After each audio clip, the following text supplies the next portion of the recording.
हाय, hello, नमस्कार. मी नूतन. कसे आहात सगळे? आनंदी असावे अशी स्वामींच्या चरणी प्रार्थना करते आणि आजच्या व्हिडिओला सुरुवात करते. आज आपण पुन्हा आपल्या सोसायटीमधल्या काही ॲम्युनिटीज आणि सुंदर व्ह्यू पाहणार आहोत. तर आम्ही C2 या विंगमध्ये राहत होतो. पण आता 4 वर्षानंतर बरेच बदल झाले.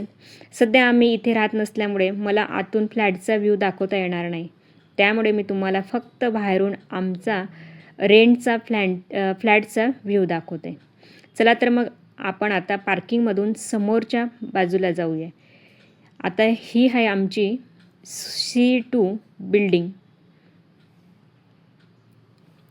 याच बिल्डिंगमध्ये याच फ्लोअरला आम्ही जवळपास 4 वर्षापूर्वी राहत होतो.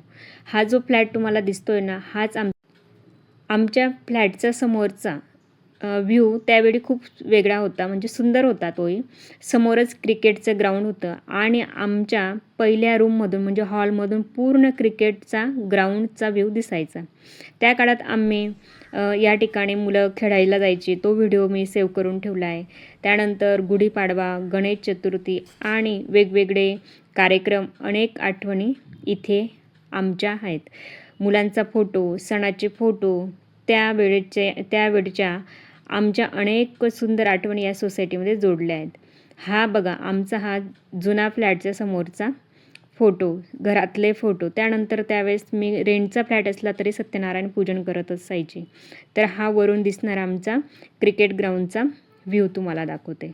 आता मात्र 4 वर्षामध्ये बरेच काहीतरी नवीन बदल करण्यात आले. त्यामुळे काही ठिकाणी नवीन काम पण चालू आहे. आता आपण पुढे आलो आहे. इथे मुलांना एक छानसं सँड प्ले एरिया तयार केला आहे. इथे माती किंवा गवत नसून अगदी बीचवर असते ना तशीच मऊ आणि छान वाळू टाकलेली आहे. मुलांना खेळण्यासाठी इथे सीसॉ, इतर खेळण्यांची छान सुविधा ठेवली आहे. त्यामुळे मुलांना खेळण्यासाठी हा परिसर खूप छान आणि सुरक्षित पण आहे. आणि गार्डनच्याच बाजूला एक छानशी बसण्याची जागासुद्धा तयार केली आहे. आता याच गार्डनच्या पुढच्या बाजूला गेल्यावर आपल्याला सोसायटीमधील सुंदर गणपतीचं मंदिर दिसतं. चला तर मग आपण आता गणपती मंदिराकडे जाऊया आणि तुम्हालाही गणपती बाप्पाचं दर्शन देते. गणपती मंदिरामध्ये प्रवेश करतानाच हा सुंदर देखावा खूप छान दिसतो. विशेषतः गणपतीच्या दिवसामध्ये इथे खूप सुंदर वातावरण असतं. गणपती बसल्यानंतर वेगवेगळे कार्यक्रम, मिरवणूक, गेट टुगेदर, नवरात्रीसारखे अनेक सण सोसायटीमध्ये मोठा उत्सव साजरे केले जातात. गणपती सेक्शनमधील इथली मिरवणूकसुद्धा खूप छान होते. आम्ही या सोसायटीमध्ये राहत होतो तेव्हा तुळशी विवाह, छोटे मोठे कार्यक्रम असे अनेक कार्यक्रम इथे करायचो. त्यामुळे या मंदिराचा आणि या परिसराच्या आमच्यासोबत खूप सुंदर आठवणी जोडल्या आहेत. आता आपण मंदिरात आलो आहेत.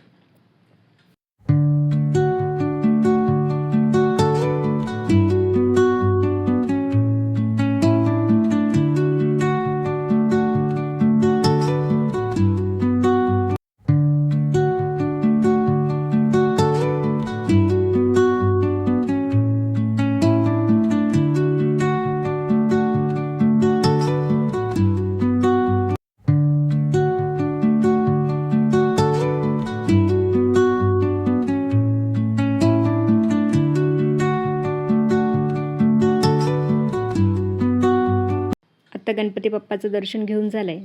चला तर मग आता आपण मंदिराला प्रदक्षिणा करूया. या मंदिराचा जो आकार आहे ना, आपलं जे नारळ असतं नारळाचा शेप या मंदिराला दिला आहे. लांबून जर पाहिलं याला मागच्या बाजूने तर सेम नारळाचा शेप आपल्याला या मंदिराचा दिसत असतो. प्रदक्षिणा करून झाल्यानंतर आपण आता मंदिराच्या मागच्या बाजूला जाऊया. इथे तुम्हाला एक सुंदर गार्डन दिसेल. आता आपण पुढे जाताना इथे एक छानसं रबर गार्डन आहे. हे गार्डन खास मुलांसाठी, वयस्कर लोकांना बसण्यासाठी, तसेच मुलांना खेळण्यासाठी, एन्जॉय करण्यासाठी इथे खूप छान व्यवस्था केली आहे. आम्ही ज्यावेळेस या सोसायटीमध्ये राहत होतो ना, त्यावेळीसुद्धा मुलांना घेऊन आम्ही इथे यायचो आणि मुलांकडे बघत इथे थोडा वेळ बसायचो.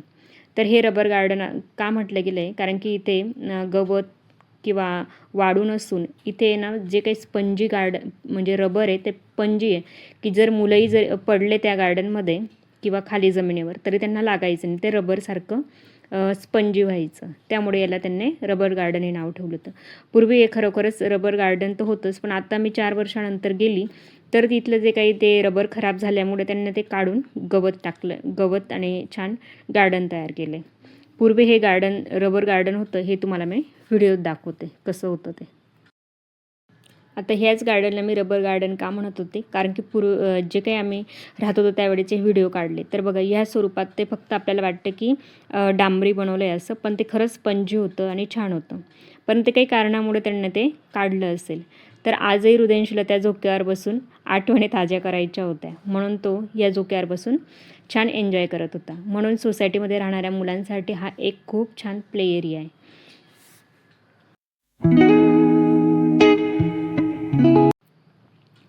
जसं की आमच्या सोसायटीमध्ये मॉल वगैरे सगळ्या सोयीसुविधा आहेत ना, तसंच आम्हाला पूजा वगैरे करायची असली, वटपौर्णिमा असली किंवा कुठलीही पूजा असली ना, तर आम्हाला सोसायटीच्या बाहेर जायची गरज नव्हती. तर इथे एक सुंदर असं वडाचं झाडसुद्धा आहे. आम्ही ज्यावेळेस या सोसायटीमध्ये राहत होतो ना, तर सगळ्या मैत्रिणी आम्ही या वडाच्या झाडाची पूजा करायला यायचो. त्यावेळेचे जे काही फोटो आहे ना, ते तुमच्यासोबत मी शेअर करते.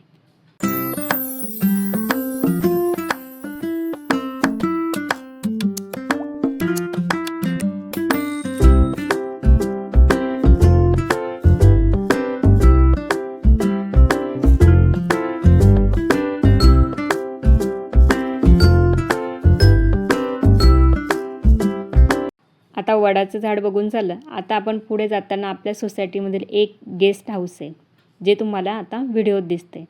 आपल्या सोसायटीमधील काही कोणी पाहुणे आले असतील आणि त्यांना आपल्या घरी ठेवण्याची अडचण असेल किंवा त्यांना काही इतर त्यांच्यासाठी खूप छान सुविधा पाहिजे असतील, तर मला एक गोष्ट इथे आवर्जून सांगावीशी वाटते की म्हणजे गेस्ट हाऊस आणि हॉटेल यामध्ये थोडासा फरक असतो. हॉटेलमध्ये आपण बाहेर जाऊन रूम बुक करतो, पण इथे राहण्यासाठी वेगवेगळ्या सुविधा उपलब्ध असतात. पण सोसायटीमधील गेस्ट हाऊस हे मुख्य त्या सोसायटीमध्ये राहणाऱ्या रहिवाशांच्या पाहुण्यांसाठी किंवा त्यांच्या सोयीसाठी असतं. म्हणजेच आपल्या घरी काही पाहुणे आले, त्यांच्यासाठी घरामध्ये राहण्याची व्यवस्था करता आली नाही, तर त्यांच्यासाठी सोसायटीमधील ही सुविधा उपलब्ध असते. मला वाटते ही सुविधा खूपच उपयोगी आहे, कारण पाहुणे आले की त्यांना राहण्याची बाहेर हॉटेल शोधण्याची गरज पडत नाहीत. तर आमच्या या सोसायटीतील गेस्ट हाऊसचा व्ह्यू तुम्ही पाहू शकतात. किती सुंदर दिसतं ते. आणि मी इथे राहत असताना एक दोन फोटो काढले, ते सुद्धा मी तुमच्यासोबत शेअर करणार आहे. जसंच मी मागे तुम्हाला आता एक वडाचं झाड दाखवलं ना, त्यानंतर हे एक वडाचं झाड पण आहे. ज्यावेळेस मी सोसायटीमध्ये नवीन राहायला आली होती ना, मुलांना सायकलिंग किंवा वॉकिंग करताना मला हे एक छोटंसं, त्यावेळेस खूप छोटं होतं हे झाड, तर ते झाड मला दिसलं होतं. तर मी आणि माझ्या मैत्रिणीने आम्ही पहिल्या वर्षी इथेच येऊन पूजा केली होती. त्यावेळेस हे झाड खूप छोटं होतं, जसं की तुम्हाला आता फोटोमध्ये दिसतंय. तर पहिल्याच वर्षी आल्याला आम्ही ह्याच झाडाची पूजा केली होती. आता हे गेस्ट हाऊससमोर काढलेला हा माझा एक फोटो. तर या झाडाची मी पूजा केली होती आणि नंतर मग मला माहिती झालं की आणखी एक वडाचं झाड आहे. मग आम्ही त्या झाडाची दुसऱ्या वर्षाला पूजा केली होती. त्यानंतर तसंच आमच्या सोसायटीमध्ये एक छोटंसं जॉगिंग ट्रॅकसुद्धा आहे.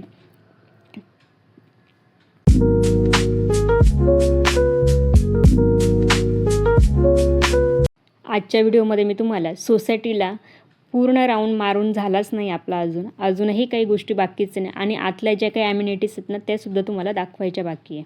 तर आजच्या या भागात एवढंच तुम्हाला मी दाखवू शकले किंवा तुमच्यासोबत एवढ्याच गोष्टी मी शेअर करू शकले. येणाऱ्या पुढच्या भागामध्ये मी तुम्हाला नक्की पुढचे राहिलेले ॲम्युनिटीज तुमच्यासोबत शेअर करणार आहे. त्यानंतर माझ्या जो फ्लॅट घेतला आहे त्या फ्लॅटमधला दिवसाचा हा व्ह्यू असा दिसतो आणि तोच व्ह्यू रात्री जर बघाल तुम्ही, तर तो खूप सुंदर दिसत असतो. तो तुमच्यासोबत शेअर करत आहे. आजच्या व्हिडिओमध्ये आपण एवढ्याच गोष्टी बघू शकलो किंवा एवढ्याच ॲम्युनिटीज मी तुमच्यासोबत शेअर करू शकले. आता आज मी सोसायटीच्या मैत्रिणींना आणि सगळ्यांना बाय बाय करते आणि येणाऱ्या व्हिडिओमध्ये उर्वरित ॲम्युनिटीज तुमच्यासोबत नक्की शेअर करेन. चला भेटूया अशाच नवीन व्हिडिओसोबत. तोपर्यंत सगळ्यांना बाय बाय.